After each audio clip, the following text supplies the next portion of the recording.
పోయి కూర్చొని బాజాప్తా ఎక్కడో కాదు, బయట ప్రెస్ మీట్ పెట్టలేదు, ఏ ప్రెస్ క్లబ్లో పెట్టలేదు, డైరెక్ట్గా తెలంగాణ భవన్ నా ఆఫీస్ అండి, నా పార్టీ భవన్లో పోయి కూర్చొని నేనేం చెప్పినా, నా మీద కుట్రలు జరుగుతున్నది, నా మీద విషప్రచారం జరుగుతున్నది అని చెప్పిన. నేను రామన్నను బుజ్జగించి గడ్డం పట్టుకొని అడుగుతా ఉన్నా, అన్న నీ చెల్లెని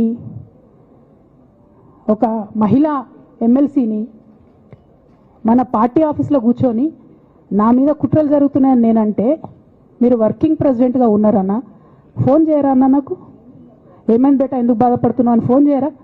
ఇది ఎప్పుడు జరిగిన ఇన్సిడెంటు? లేక లీక్ కాకముందు, నేను నా కొడుకు గ్రాడ్యుయేషన్కి అమెరికా పోకముందు, అంతకుముందే. మరి మీరు వర్కింగ్ ప్రెసిడెంట్ కదన్నా, నేను పార్టీ ఎమ్మెల్సీని కదా. చెల్లెలు అన్న బంధుత్వాలు పక్కన పెడదాం ఒక్క నిమిషం. ప్రొఫెషనల్ సెటప్లో ఒక పొలిటికల్ పార్టీలో ఒక మహిళా ఎమ్మెల్సీ భవన్లో కూర్చొని నా మీద కుట్రలు జరుగుతున్నాయంటే మీరు మాట్లాడినరా అన్న? 103 రోజులు అయిపోయిందన్న ఇయ్యాలటికి, ఒక్క మాట మాట్లాడినరా?